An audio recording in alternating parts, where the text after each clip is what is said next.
"Take that number off your collar," the man said to me. "I don't want it where the cameras can read it, so that, if this goes the way I expect it to go, there's nothing for anyone to write down." He said it pleasantly.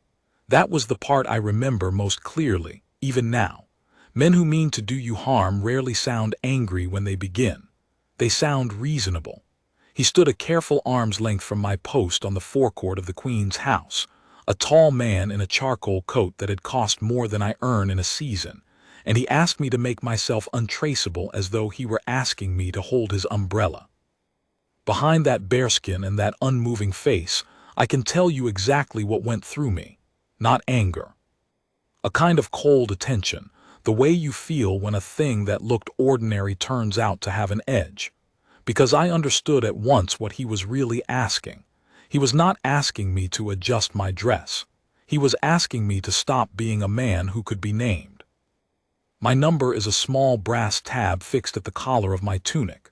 4 figures. It is not decoration. Every man who stands a public post in the King's Guard wears one, and it exists for exactly one reason. So that any soul in that crowd on any morning can write it down, walk into the gatehouse, and say, "The guard wearing this number did such, and be heard." It is the thread that ties this red coat to a name in a ledger and a man who can be questioned. Take it off and the coat becomes anonymous. The coat could do anything. There would be no one to answer for it. So when he asked me to take it off, I knew he was not planning to be kind to me in the next few minutes. I will tell you how he came to be standing there because it matters. It had been a bright, raw morning, the kind that draws the visitors out in their hundreds. The forecourt of the Queen's house is open to them up to a painted line on the cobbles. Beyond the line is my ground and the sentry box and the wrought iron screen, and beyond that the inner court no one crosses without leave. I had mounted the watch at 8. By 9:30 the railings were 3 deep with people and their phones, and the light was good, and everyone was happy. He had come with a small party, 2 other men and a woman, all dressed the way money dresses when it wants to be noticed without seeming to try. I had marked them earlier, the way you mark everyone. Not a threat, only loud. The tall one in the charcoal coat had been holding court for his friends, telling some story that made them laugh too hard, and at the climax of it he had stepped over the painted line onto my ground. That is a small thing and a large thing at once. The line is not a wall. People drift over it by accident a dozen times a watch, and the answer is simple and old. I march. 21 paces to the screen, halt, about turn, 21 paces back, and the boots and the rifle and the moving wall of a man in a bearskin clear the ground without a word ever being spoken. It shames no one. It just makes the space mine again. So I marched. I did not look at him. I came down the cobbles at the regulation pace, heel and toe, the rifle at the slope, and the crowd parted and his friends pulled back behind the line laughing and filming. But he did not pull back. He stood his ground in the middle of my path with his hands in his pockets and his chin up, and he made me halt 3 feet short of him, because the one thing I will not do is walk through a man. I am a guard, not a battering ram. "There he is," he said to his friends, delighted, as though I were a machine that had performed its trick. "You see, he has to stop. He's not allowed to touch me." He turned back to me close now, his breath visible in the cold. "Are you? You're not allowed to lay a hand on me. I could stand here all day." I said nothing. That is the post. Behind the face I was already running the morning forward in my mind, where the duty sergeant would be, how many minutes until the relief, which of the crowd had stopped laughing. Because a man who has just discovered the rules protect him from consequence is a man who is about to test how far the absence of consequence will stretch. He tested it. He leaned in and read my collar, lips moving, and I watched something change in him. He had found the number, and he understood, faster than most of them do, what it was for. "That's how they report you, isn't it?" he said quietly just to me, so the phones would not catch it. "Someone writes down that little number, takes it to the gate, and there's a complaint with your name on it. That's the leash." He smiled. "So here's what we'll do. You're going to take it off, quietly. And then I'm going to do whatever I like out here, and there'll be no number for anyone to write down, and you'll have no name, and nothing I do this morning will ever have happened to a particular man. I had been provoked at that post in 100 ways. Shouted at, sung at, danced at, flicked with sweet wrappers, poked at the edge of the chin strap by a boy on a dare. I had been told to smile and told to salute and told to dance, and I had answered all of it with the same stillness, because that is the whole of the art, to make the storm break on a wall and find nothing to push against. But I had never been asked to take off the one piece of brass that meant I could be held to account. That was new. That was, I understood, much worse than a slap. Because a slap is an attack on me. This was an attack on the rule itself. He did not want to hit a guard. He wanted to hit a guard who could not be named, so that the hitting would belong to no one and could be denied. He wanted the coat without the man inside it. And the terrible cleverness of it was that he had wrapped the request in something that sounded almost like courtesy. Take it off quietly, no fuss, as if the dignified thing, the discreet thing, would be for me to help him erase myself. I want to be plain about what the number is, because the whole of what follows turns on it. It is not my pride. I would as soon stand without medals as without it. The medals are about the past, but the number is about answering for the present. It says, this coat is worn by a man, and the man can be found. Every complaint anyone has ever made against the guard, just and unjust both, begins with that number. It is the reason a frightened tourist can be sure that the wall of a man who frightened her is not above the law. It is, if you turn it the right way round, the thing that protects the public from us. Most of them never think of it that way. He had thought of it that way at once, and he wanted it gone.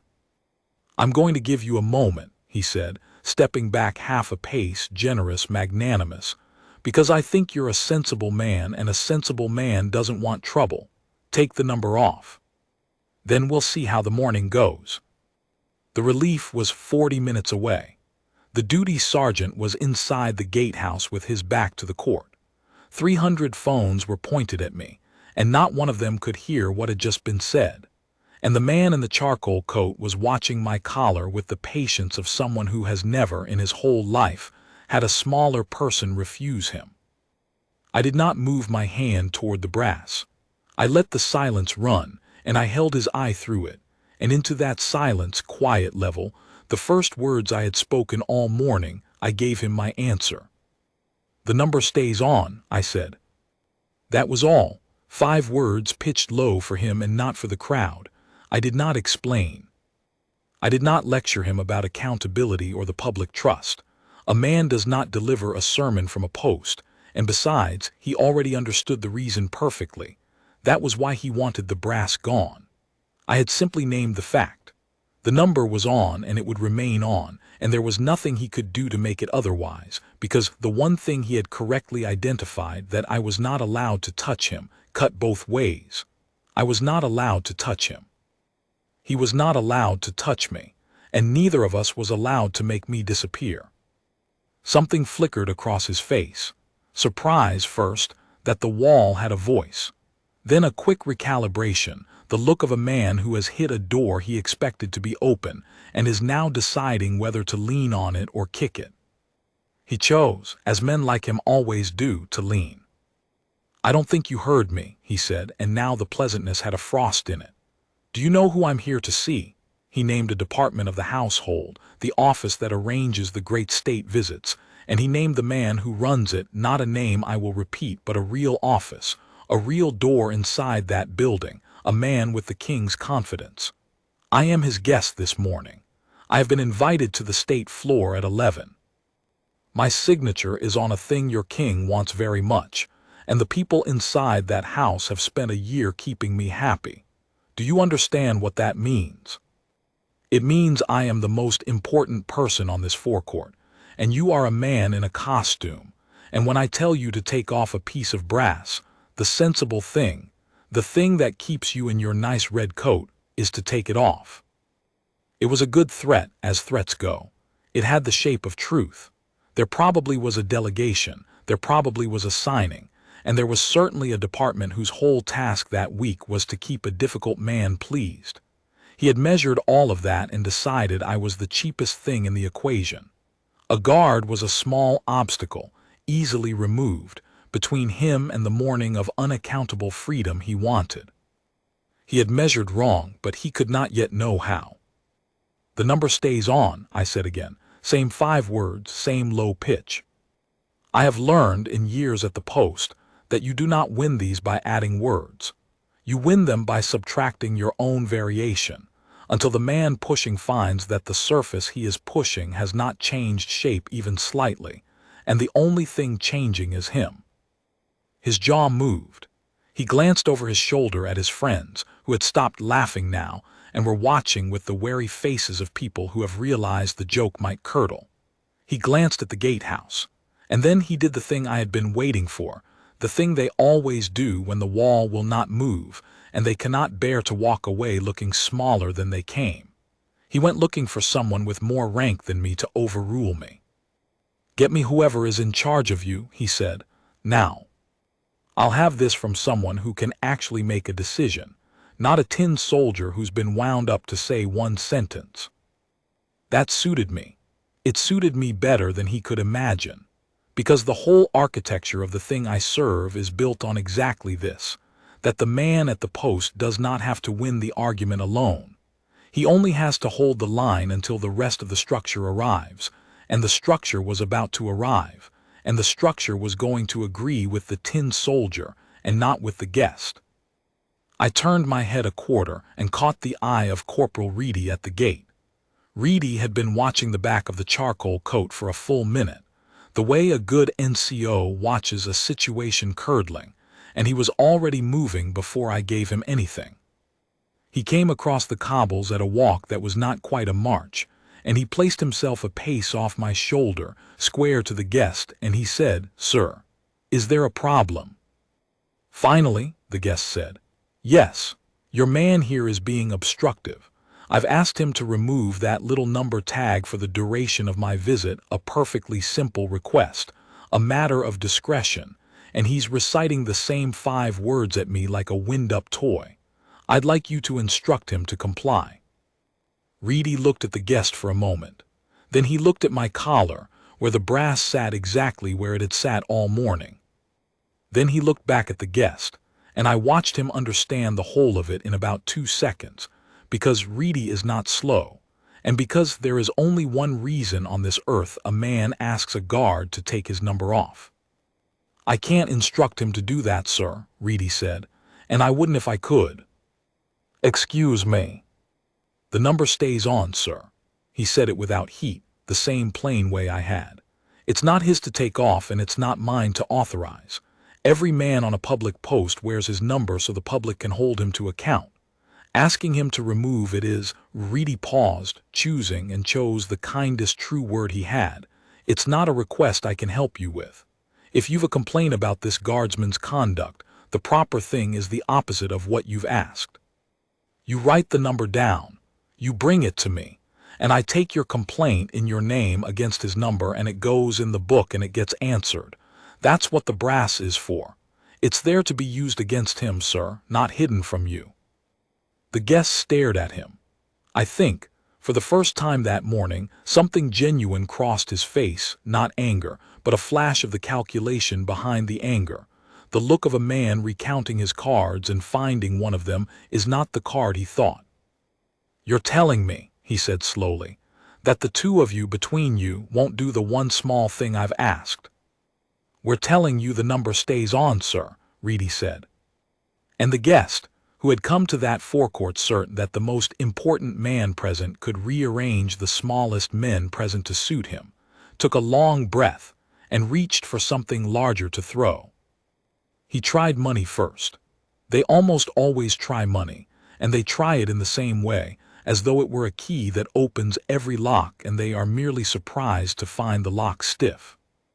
"Let me make this simple for both of you," he said, and his hand went to the inside of the charcoal coat and came out with a folded clip of notes. A thick one, the kind of money a man carries to feel its weight rather than to spend it. He did not hold it out crudely.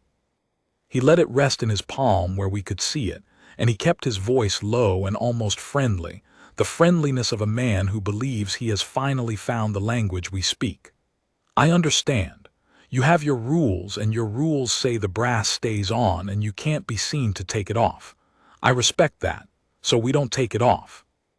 He nodded at me, step into your little box there for 10 minutes out of the cameras, and your corporal walks me up to the floor a different way, and the morning goes smoothly, and there's something here for the trouble. For both of you.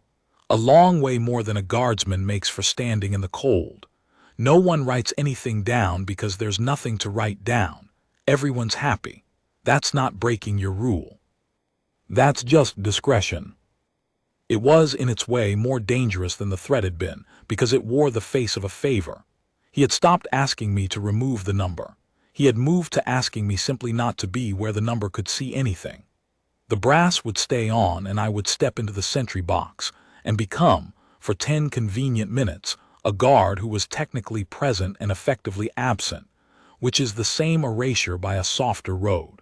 He had understood his first mistake and tried to correct it. He had not understood that the road did not matter. The destination was the thing I would not go to. "Put it away, sir," Reedy said before I had to. There was no anger in it, but there was a flatness that had not been there before, the flatness of a man who has just been offered something genuinely insulting and is choosing his last manners carefully. "I'm going to forget you took it out, because the alternative is I have to write that down too, and I'd sooner give you the chance to make it not have happened. But you'll put it away now." And the guardsman stays at his post, in plain sight with his number on, for the whole of his watch.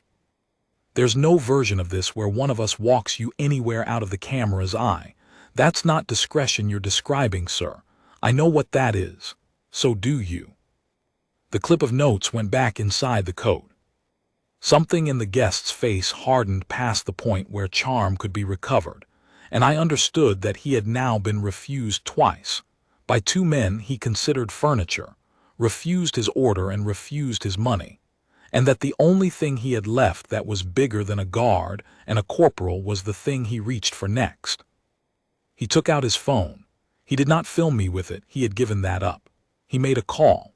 He turned half away, but he did not lower his voice he wanted us to hear, the way a man wants you to hear him telephoning a manager, and he said, "It's me. I'm on the forecourt. Yes, outside. I'm having a problem with your security. One of your guardsmen and his corporal are refusing a perfectly reasonable instruction, and I'd like it sorted before I come up. Can you send someone with the authority to actually decide things? Thank you." He ended the call and turned back to us, and there was a small, restored confidence in him now, the confidence of a man who has phoned higher and expects the cavalry to ride down in his colors. "Someone from the household is coming," he said. "Someone senior. We'll let him explain to you both how the morning is going to go." "Very good, sir," Reedy said, and did not move, and neither did I. It took perhaps 6 minutes. I marked them by the crowd, which had thinned at the edges as the cold worked on the casual ones, and thickened at the center as the ones who could smell something real pressed in. The phones were all up. None of them knew what the brass tab meant, or why a man in a charcoal coat had gone the color of the cobbles. They only knew a guard had spoken twice, and a man with money had made a telephone call, and that something was about to walk out of the gatehouse to settle it. What walked out of the gatehouse was a woman. I knew her. Most of the men on the public posts know her by sight, even if we have never been spoken to by her, because she is the kind of senior official who walks the ground rather than ruling it from a desk, and because she has a way of appearing at exactly the moment a junior man most needs an adult in the room. She held the office 2 rungs below the man the guest had named, close enough to that department to speak for it, senior enough that no one on the forecourt outranked her. She came across the cobbles unhurried, in a dark coat with a single thin ribbon of office at the lapel, and she stopped a courteous distance from the guest, and she did not look at me at all. That, I would later understand, was deliberate. She wanted the guest to feel that the matter would be settled between the important people, over the heads of the small ones. She wanted to give him every chance to be reasonable before she took the chance away. "You called the office," she said to him. I came myself. Tell me what's happened." He told her. He told it well. He was a practiced man, and he told it carefully, leaving out the sentence about doing whatever he liked once the number was gone, and putting in a great deal about discretion, and the unwelcome intrusiveness of being photographed, and his perfectly modest wish that one small piece of brass not be on display while he, a private individual, conducted his private business. I asked the guardsman, courteously, to remove his number tag for the duration of my visit, he said. He refused. His corporal backed him. They've made a scene out of nothing and frankly embarrassed your household in front of all these cameras. I'd like you to instruct them to comply, and then I'd like to forget this happened and go up to my meeting. She listened to the whole of it without moving. When he had finished, she was quiet for a moment, and then she asked him one question, in a voice so even it took him a beat to feel the floor open under it. "Why," she said, "would you want a guard who could not be reported?" The forecourt seemed to go very still. Even the wind dropped. That's not. It's the only question that matters," she said, still perfectly courteous. "The number is there for one purpose. It is there so that any person on this ground who is wronged by a guardsman, frightened, struck, insulted, treated with contempt, can write down 4 figures and be certain that the man in the coat will answer for it. It is not a decoration, and it is not a convenience, and it is not the household's to switch off for a guest. It exists to protect the public from the very thing a uniform can become if no one inside it can be named." She let that sit. "So when a visitor asks me to have it removed, quietly, for discretion, for the duration of his visit, the question I am obliged to ask, the only question, is the one I just asked you. Why would a man who means no harm want the guard in front of him to become a man who cannot be held to account for harm?" He did not have an answer. There is no answer. That is the point. Every reason that would make a man want a guard's number gone is a reason that does him no credit. He reached for indignation, because indignation is the last currency of a man who has been seen. "Do you know who I am?" he said. "Do you know what I am here to sign?" "I know exactly who you are," she said, "and I know exactly what you are here to sign, and I will tell you something about both since you've asked." She took a small step closer, and her voice did not rise, and that was somehow worse than if it had. "The agreement you are here to put your name to has taken this household a long time and a great deal of patience to arrange, and you are right that we have worked hard to keep you content, and you are right that you are, this morning, an important guest. All of that is true. And none of it, not one word of it, outranks the standing order that a guard of this house wears his number on a public post. That order is older than your agreement, and it will outlast it. It does not bend for a visitor, however valuable, because the day it bends for a valuable visitor is the day it is worth nothing to the ordinary person it was written to protect. You have asked me to make this house's guards anonymous for your convenience. I will not. The number stays on."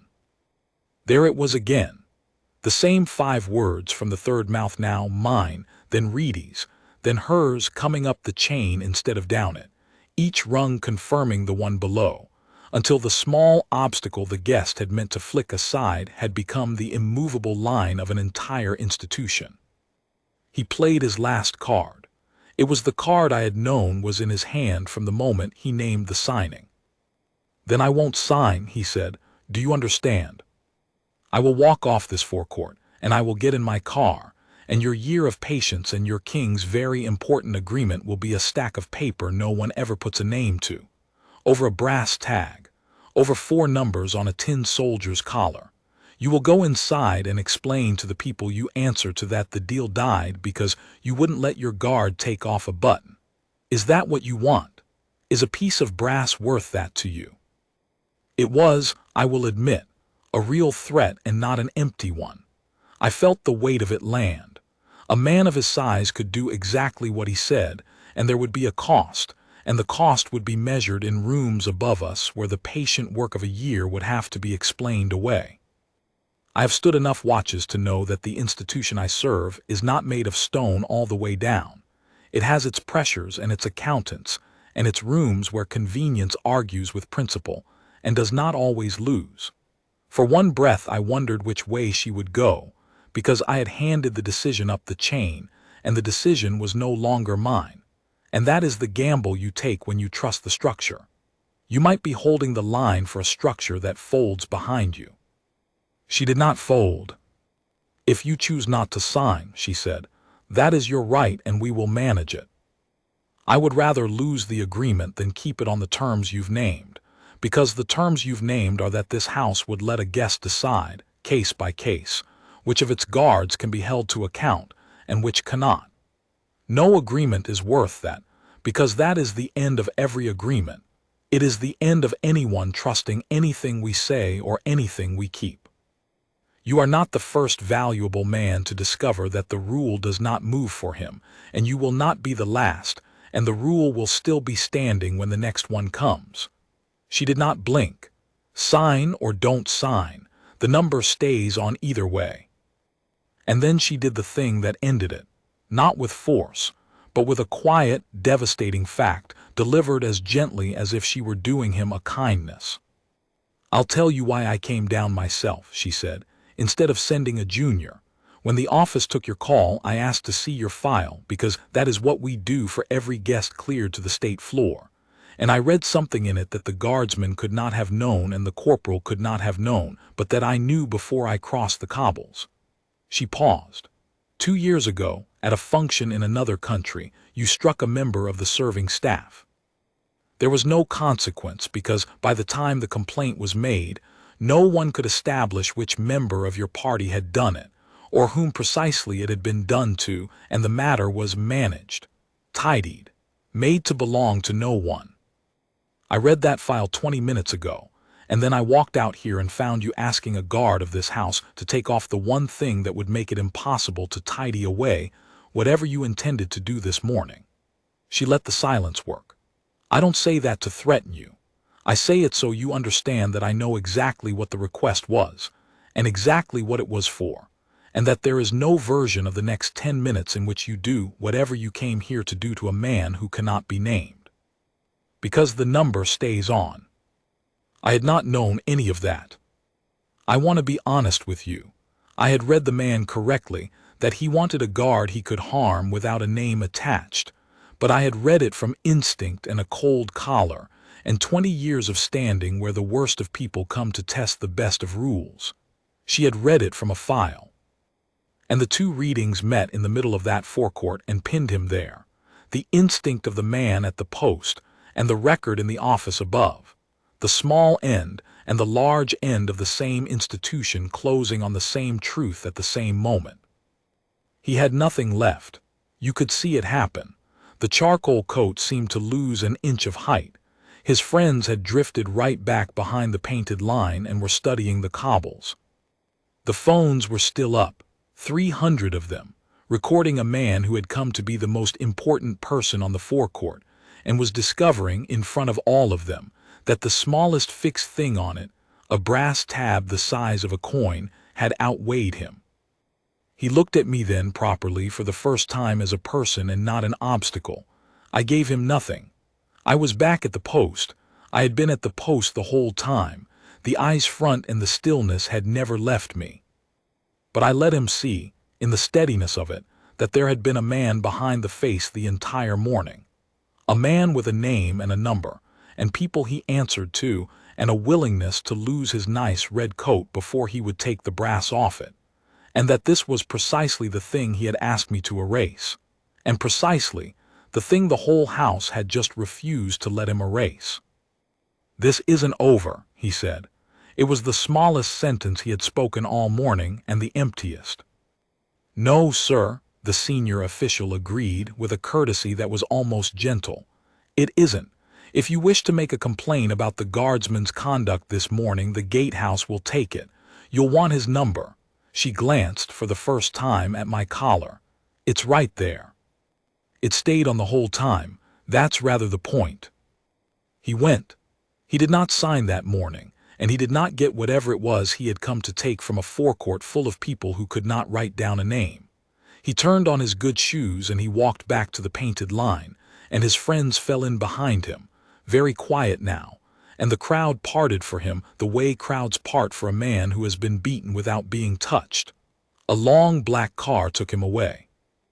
I heard much later and secondhand that he signed nothing that week and went home, and that the agreement, the great patient year of it, was concluded some months afterward on terms a little less generous to him. Because, it turned out, he had never been as indispensable as he believed, and a house that will not move its smallest rule for a man has usually measured, quietly, exactly how much it can afford to lose him. I do not know if that part is true. I know only what I saw, which was a man discover that a brass tab the size of a coin would not come off for him, and that everything he was rested on the assumption that it would. The relief came at the proper minute, as it always does. I marched off, and Reedy walked the senior official back toward the gatehouse, and I heard her say one thing to him before the door took her: "Your guardsman did exactly right. Make sure he knows the house said so." And Reedy said, "He'll know, ma'am."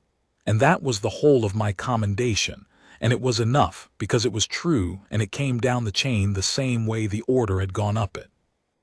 I will tell you the part that stayed with me, the part I think about when I am back on the post in the cold, with the phones in my face. It would have been so easy to take it off. That is what nobody who watches the footage understands. The brass tab is held by 2 small clips. 3 seconds, and it would have been in my pocket, and the morning would have gone smoothly, and a difficult guest would have been kept content, and his important signature would have gone on his important paper, and the rooms above me would have been pleased, and not one person on that forecourt would ever have known that for a few minutes a guard of the house had been a man who could not be named. The cost of obeying him was 3 seconds and a clear conscience. The cost of refusing him was, for those few minutes, everything: my coat, the agreement, the displeasure of powerful people, the very real chance that the structure I was trusting would fold behind me and leave me standing alone on the wrong side of a decision made in a warmer room. I refused anyway. Not because I am brave. Standing still is not bravery. I refused because the number is not mine to take off. It does not belong to me any more than the coat does. It belongs to the woman 3 deep at the railings who might one morning be frightened by a man in my uniform and need to know that the man can be found. It belongs to the boy who might be shoved aside by a guard having a bad day, and to the old visitor who might be spoken to with contempt, and to every ordinary person who comes to that forecourt trusting that the wall of armed and silent men in front of the king's house is a wall they are protected from as much as protected by. The number is the public's, not the guard's. It is the thread that keeps a uniform from becoming a license.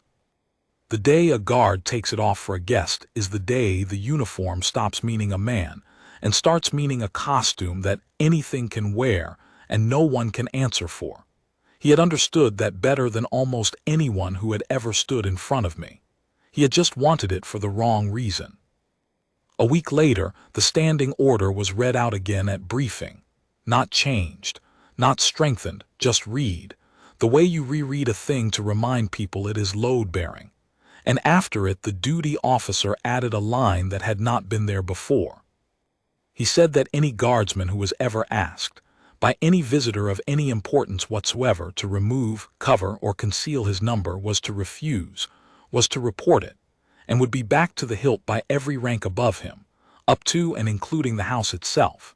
That no guest's convenience, no agreement's value, and no senior man's annoyance would ever be allowed to outweigh the public's right to name the man inside the coat. It was a small addition. It was also, I think, the largest thing my morning produced, larger than the agreement that did or did not get signed, larger than the man who did or did not go home humbled. The line I held alone for 5 minutes on a cold forecourt had become, in writing, a line the whole house would hold for the next man who stood where I stood. There is a kind of strength people expect from this uniform, the strength that does not flinch when it is shouted at, that takes the flicked wrapper and the shoved shoulder and the staring contest without moving. That strength is real, and I have it, and it is mostly a matter of training and stillness and learning not to give the storm anything to push against. But there is another kind, quieter, that the cameras never catch, because it does not look like anything at all. It is the strength to stay nameable. To keep on your collar, in plain sight, the small piece of brass that any stranger can use against you. To refuse to become anonymous even when a powerful man offers you the safety and the smoothness of disappearing. Because the whole worth of the thing you guard depends on the people you guard being able to find you if you ever do them wrong. He had asked me to take it off so that, if the morning went the way he expected, there would be nothing for anyone to write down. I think about that often.